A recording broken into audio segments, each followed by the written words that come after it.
میرے بزرگوں اور پیارے بھائیوں، نبیوں نے اپنا کام جو کیا ہے تو یوں کہتے ہیں کہ وہ انہوں نے شاکرانہ مزاج سے کیا، شکر کے ساتھ کیا، شکایت کے ساتھ نہیں بلکہ شکر کے ساتھ، کیونکہ اللہ کو شکر پسند ہے، شکایت پسند نہیں ہے۔ تو انہوں نے اپنا کام شکر کے ساتھ کیا۔ نوح علیہ السلام کے بارے میں اللہ تعالیٰ فرماتے ہیں ذریۃ من حملنا مع نوح انہ کان عبدا شکورا، ان کو عبد شکور کہا ہے، تو ہم سب جانتے ہیں کہ ان پر کتنی گزری ہے۔ جی ہاں، سب جانتے ہیں اتنی لمبی عمر اور اتنی لمبی آزمائش۔ جی ہاں، لیکن ان کا ذکر جو ہوا ہے وہ اس طریقے سے ہوا، ذریۃ من حملنا مع نوح انہ کان عبدا شکورا۔ یہ نوح ہمارے جو تھے وہ شکر کرنے والے بندے تھے۔ شکر ایمان کی صفت ہے، کفر میں شکر نہیں ہوتا۔ شکر جو ہے، شکر صبر، یہ ایمان کی صفتیں ہیں۔ ایمان کی ترقی کی وجہ سے شکر بھی پیدا ہوتا ہے، ایمان کی ترقی کی وجہ سے آدمی میں صبر بھی پیدا ہوتا ہے، اور ایمان کی ترقی کا مطلب یہ ہے کہ اللہ سے تعلق پیدا ہوتا ہے، اللہ سے تعلق پیدا ہوتا ہے۔ اس لیے خوش نصیب بندہ وہ ہے کہ جس کو اللہ اپنی محبت بھی دے اور اپنے اطاعت بھی دے، وہ خوش نصیب کہلاتا ہے کہ اللہ نے اس کو اپنے محبت بھی دی اور اپنے اطاعت بھی دی، اور یہی اللہ سے مانگی جائے۔ ہاں، روایت اللہ مرزقنی حبک،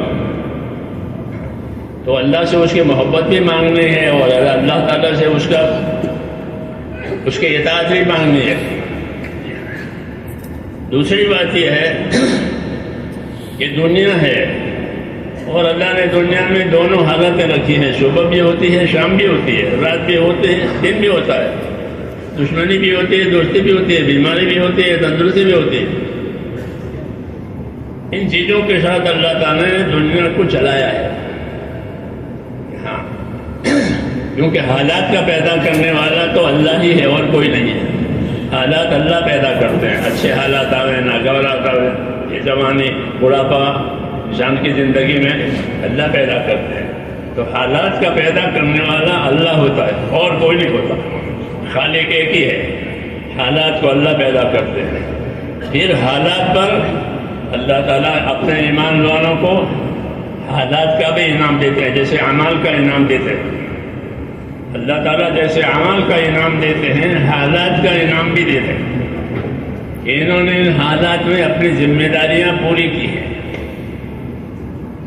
تو اللہ کے ہاں حالات ایسے نہیں ہے کہ بھئی دنیا ہے غریبی ایمان، نہیں، حالات پر بھی دینا ہے اور اعمال پر بھی دینا ہے۔ یہ ایمان کی برکتوں میں سے ہے۔ ایمان کی برکات میں سے یہ ہے کہ حالات پر بھی دیں گے، عمل پر بھی دیں گے۔ باقی دوسرے کسی ادارے میں حالات پر کچھ نہیں ملتا کہ آپ نے کسی جگہ بیماری میں اپنی ڈیوٹی پوری کی تو وہ بیماری کا بھی آپ کو کچھ دیں، ایسا نہیں۔ یا پیدل چل کر کے آپ اپنے دفتر میں پہنچ گئے تو آپ کو پیدل چلنے کا بھی دیں، کہ ایسا نہیں ہے۔ حالات پر نہیں دیتی دنیا، اللہ کی ایک ذات ہے جو حالات پر بھی دیں گی اور ذمہ داری پوری کرنے پر بھی دیں گی۔ جی ہاں، اس لیے حکم یہ ہے کہ اپنے اللہ سے اچھا گمان رکھو۔ ہاں، جابر بن عبداللہ فرماتے تھے کہ مجھ سے رسول صلی اللہ علیہ وسلم نے اپنی وفات سے 3 دن پہلے یہ فرمایا کہ جابر، تمہاری موت اس حال میں آوے کہ تمہارا گمان اپنے پروردگار سے اچھا ہو۔ اور یہ دعوت کہ اللہ تعالیٰ کے ساتھ ہمارا گمان اچھا ہو۔ شیطان نے اللہ تعالیٰ کے سامنے یہ کہا تھا جب اس کو مردود بنا کر نکالا گیا کہ میں ایسی کوشش کروں گا کہ تیرے بندوں کی اکثریت تیرا شکر نہیں کرے گی، تیرے بندوں کی اکثریت تیرا شکر نہیں کرے گی۔ تیری نعمتوں کو بھول جائے گی، اپنی ذمہ داریوں کو بھی بھول جائے گی، تیرا شکر نہیں کرے گی، میں اکثر ایسا بناؤں گا۔ جی ہاں، یہ سب باتیں ہم کو قرآن حدیث نے بتائی ہے، اسی کا نام علم و ذکر ہے، وہ ہمارے اندر کم ہے۔ جی ہاں، ورنہ یہ سب باتیں بتائی گئی ہیں کہ شیطان نے بات کہی تھی کہ ان کی اکثریت ناشکر ہوگی۔ اس لیے میرے دوستو، پہلی صفت وہ ہے نعمت پر شکر کرنا۔ نوح علیہ السلام کو اللہ نے شاکر بتایا، ابراہیم علیہ السلام کو شاکر بتایا، حالانکہ یہ دو پیغمبر ایسے ہیں کہ ان پر آزمائشیں بہت آئی۔ وَإِنَّ مِن شِيَعَتِهِ لَإِبْرَاهِيمَ، نوح علیہ السلام کا ذکر ختم کر کے کہ اسی گروہ کا ایک آدمی ابراہیم بھی ہے۔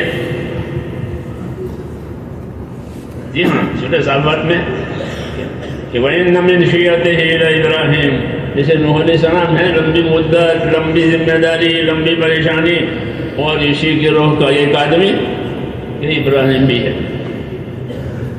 ہاں، تو انبیاء کرام کا یہ راستہ ہے میرے دوستوں، یہ راستہ نبیوں والا راستہ ہے۔ نبیوں والے راستے میں مکارہ اور ناگواریاں زیادہ آئے گی، کیونکہ ان کو زیادہ انعام دینا ہے،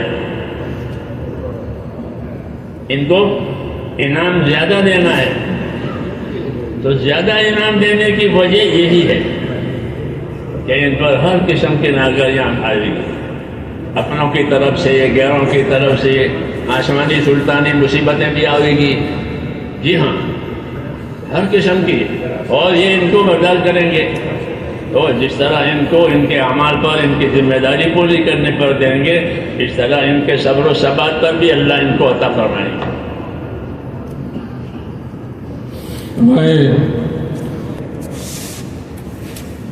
جی ہاں، آپ کو بھی جلانے کے لیے آئے تھے آگ لے کر کے، جی جن، جنہوں نے بھی آپ کے ساتھ دشمنی کی، انسانوں نے بھی آپ کے ساتھ دشمنی کی۔ جی ہاں، اللہ تعالیٰ نے خبر دی ہے کہ تم اپنے کام میں اس طرح کی چیزیں پاؤ گے کہ تمہارے ساتھ دشمنی کی جائے گی۔ جو جانتے ہیں وہ بھی دشمنی کریں گے۔ جاننے والے کون ہیں؟ کہ اہل کتاب ہے۔ یہود نصارہ جانتے تھے کہ آپ نبی ہیں، کوئی شک ان کو تھا نہیں، جیسے آپ کوئی اپنے حالات میں اپنے بچے کو پہچان لیتا ہے کہ میرا بچہ ہے، ایسے یہ حضور صلی اللہ علیہ وسلم کو پہچانتے تھے، یہ وہ آخری نبی ہے۔ یعرفونہ کما یعرفون ابناءہم، یہ نبی کو ایسا پہچانتے ہیں جیسے ہر آدمی اپنے اولاد کو پہچانتا ہے، مگر مان کے نہیں دیا۔ ہاں، کہ انہوں نے سب سے زیادہ آپ کی مخالفت کی اور مخالفت کی فضا بنائی۔ تو یہ کام ہے ایک نبیوں کا کام کہ اس کے چاروں طرف ناگواریاں ہیں۔ حفت الجنت بالمکارہ، کہ جنت کے چاروں طرف ناگواریاں بچھائی گئی ہے، اور دوزخ کے چاروں طرف خواہشات بچھائی گئی ہے، کہ خواہشات کے راستے سے آدمی دوزخ میں جائے گا۔ جی ہاں، اور برداشت کے راستے سے آدمی جنت میں جائے گا۔ یہ ترتیب اللہ نے بنائی ہے۔ پھر اس میں جو اس کام میں زیادہ آگے ہے اس پر زیادہ آزمائش ہے۔ حضور صلی اللہ علیہ وسلم کو یہ ہدایت دی گئی ہے کہ بڑے بڑے نبیوں نے جو صبر کیا ہے وہ صبر آپ کرو۔ کیوں کہا ہے؟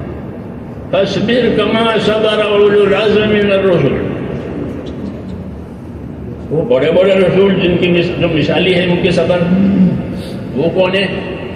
کہ وہ نوح ہیں، وہ ابراہیم ہیں، وہ موسیٰ ہیں، وہ عیسیٰ ہیں، یہ چار ہیں، اور پانچویں خود آپ۔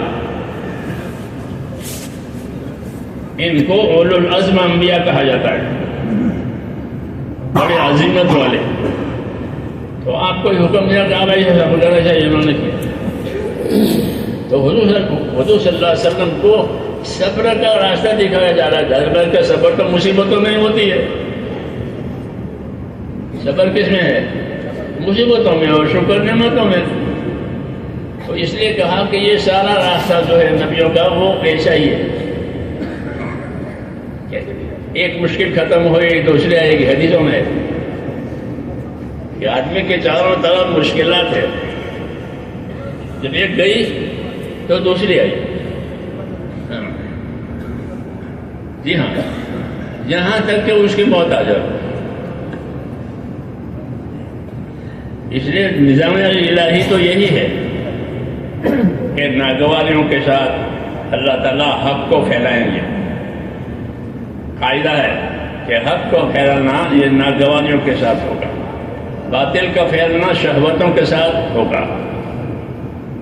یہ اصول ہے اللہ تعالیٰ کی طرف سے کہ جتنا باطل ہے دنیا میں ان کے پھیلنے کے لیے جو سرمایہ ہے وہ ان کی خواہشات ہیں. اور جتنا حق ہے کہ ان کے پھیلنے کا سرمایہ کہ وہ ان کا تحمل ہے، ان کا برداشت ہے، اپنوں کا، غیروں کا. اپنے نفس کی طرف سے بھی آدمی پر آزمائش ہے، نفس گھبراتا ہے. جی ہاں، کوئی کچھ نہیں کہتا لیکن نفس گھبراتا ہے. جیسے چھوٹا بچہ گھبراوے نہانے سے دھونے سے. ہاں، نفس چھوٹے بچے کی طرح ہے، کوئی کچھ نہیں کہتا لیکن نفس گھبراتا ہے. یہ سب چیزیں تمہارے ساتھ آئے گی. اس لیے حضرت عمر فرماتے تھے کہ اپنے آپ کو خیر کے کاموں کا عادی بناؤ. جی ہاں، کیا وہ اس کے عادی ہو گئے؟ اس کے عادی ہو گئے تو اس سے کیا ہو جاتا ہے کہ ہلکا ہو جاتا ہے کہ مجھ کا عادی ہے. تو نیک کاموں کا بھی عادی بننا ہے ہم کو، اور ناگواریوں کے برداشت کرنے کا عادی بننا ہے. یہ ہم کو ہدایت ہے ہمارے بڑوں کی طرف سے کہ اپنے آپ کو خیر کے کاموں کا عادی بناؤ. پھر جتنی ناگواریاں آئے گی اسی قدر ان کو درجات اور بلندیاں دی جائیں گی. اس لیے جنت میں جا کر ناگواریوں کے ختم ہونے کا شکر کریں گے. الحمدللہ الذی اذھب عنا الحزن. اللہ کا شکر ہے سب سختیاں اب ختم ہو گئی، اور اللہ نے ہمارے ساتھ مغفرت کا بھی معاملہ کیا ہے اور نعمت کے دینے کا بھی معاملہ کیا ہے. گناہ تھے وہ معاف کر دیا اور نعمتیں تھی وہ دی. ان ربنا لغفور شکور. تو یہ سب ہے. اس لیے صحابہ کرام کی نظر جو تھی میرے بھائیوں اپنے آخرت پر تھی، اور آخرت دونوں شکلوں میں بنتی ہے. شاکرانہ حالات ہو تو بھی آخرت بنے گی، صابرانہ حالات ہو تو بھی بنے گی. اللہ نے آخرت کو ایسا بنایا ہے کہ شاکرانہ حالات سے بھی اپنے آخرت بناؤ، صابرانہ حالات سے بھی اپنے آخرت بناؤ، لیکن بناؤ آخرت، کوئی دوسری مطلب کی بات نہ ہو.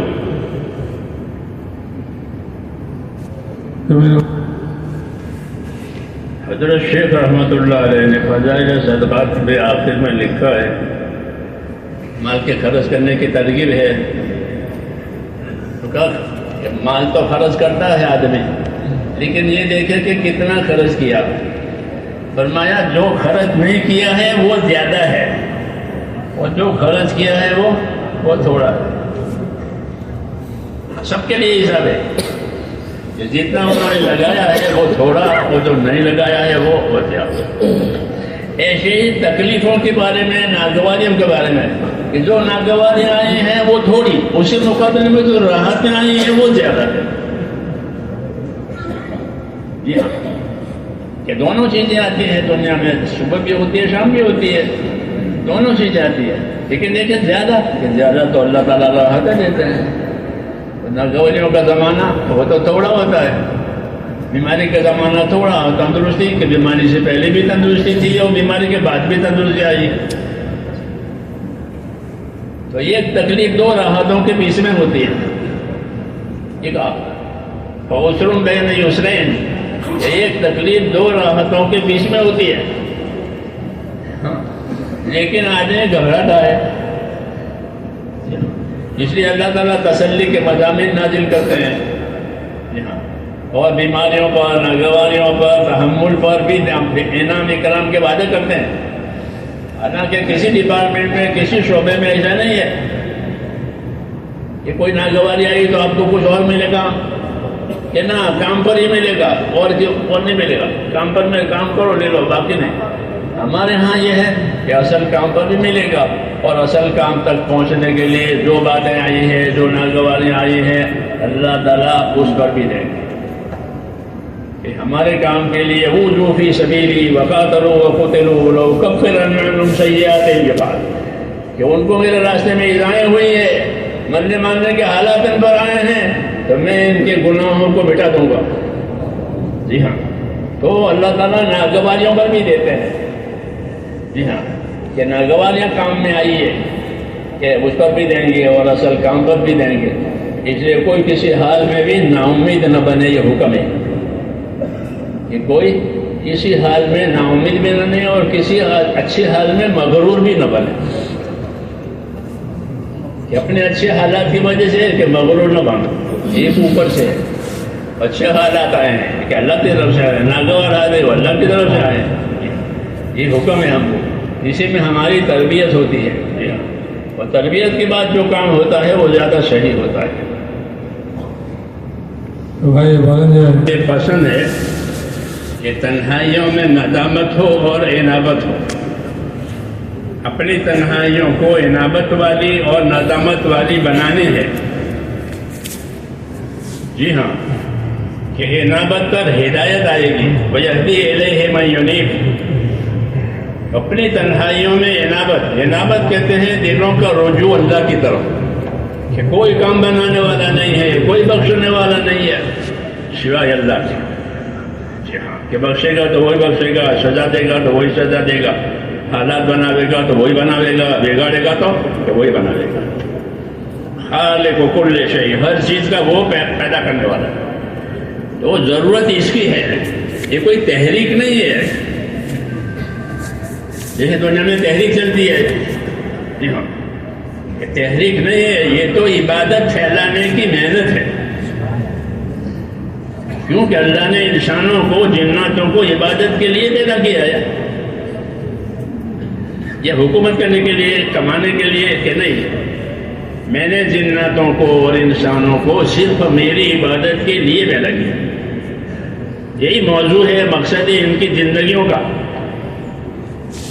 اس لیے اللہ تعالیٰ نے اس کا اہتمام کیا ہے کہ عبادت کا پیغام، عبادت کا مزاج ان کا بنے، عبادت کا پیغام ان کے پاس آوے، کہ یہ اپنے مقصد حیات کو نہ بھولے۔ اس لیے زیادہ تر نبی ماضی میں اسباب والوں کے پاس آئے ہیں، اسباب والے، نوح علیہ السلام کثرت والے، جی ہاں، اسرا کارخانے والے، کھیتی والے، حکومت والے، تجارت والے، ان کے پاس نبی آئے ہیں، اسباب والوں کے پاس، کیونکہ وہ اپنے اسباب میں اللہ کو بھول جاتے ہیں، ان کو پیدا کیا ہے عبادت کے لیے۔ وہی بات ہے، تو ہمارے ساتھ بھی وہی بات ہے کہ ہمارے ساتھ اسباب ہوں نہ ہوں، ہمارے ساتھ حالات تو ہوں گے، اچھے حالات بھی ہوں گے، ناگوار حالات بھی ہوں گے۔ ہاں، تو حالات کی وجہ سے اصل چیز سے آدمی نہ کٹے نہ ہٹے، کیونکہ اللہ تعالیٰ حالات کا بھی انعام دینے والے ہیں اور ذمہ داریوں کا بھی انعام دینے والے ہیں، کہ ذمہ داریاں پوری کی ہے کہ اس کا انعام ملے گا، حالت برداشت کی ہے کہ اس کا انعام ملے گا، جیسے سردی کا وضو، تو سردی کے وضو پر وضو کا بھی انعام ملے گا، سردی کا بھی انعام ملے گا۔ جی ہاں، تو اللہ کی طرف سے انعام ہے، یہ انعام اس لیے ہے کہ کوئی حالات کی وجہ سے ہٹے نہیں، کٹے نہیں، کیونکہ ہم کو تو حالات کا بدلہ ملنے والا ہے، اس طرح اعمال کا بدلہ ملنے والا ہے، اسی لیے فضائل دہرائے جاتے ہیں کہ فضائل سنو تاکہ تم پتہ چلے کہ اللہ کیا دینے والے ہیں اور کس حالت میں دینے والے ہیں۔ جی ہاں، فضائل کا علم مقدم ہے، مولانا ایسا فرماتے تھے دعوت دین کے لیے۔ جی ہاں، کہ اسی سے جان پڑتی ہے، اور فضائل کا استدلال نہیں ہوگا تو جاننی پڑے گی۔ اس لیے فرماتے تھے یہ علم مقدم ہے اس کام کو جاری کرنے کے لیے، ذریعے کے طور پر ہے کہ اسے تسلی ہوتی ہے کہ اگر ہم کو تکلیف ہوئی تو ہمارا تکلیف کا بھی ہمارا بل آئے گا، جی ہاں، نعمت ہے تو نعمت کا بھی بل آئے گا۔ جی ہاں، ہر حال میں، دونوں صورتوں میں اللہ تعالیٰ نے، اللہ مجھے بھی توفیق دے، آپ کو بھی توفیق۔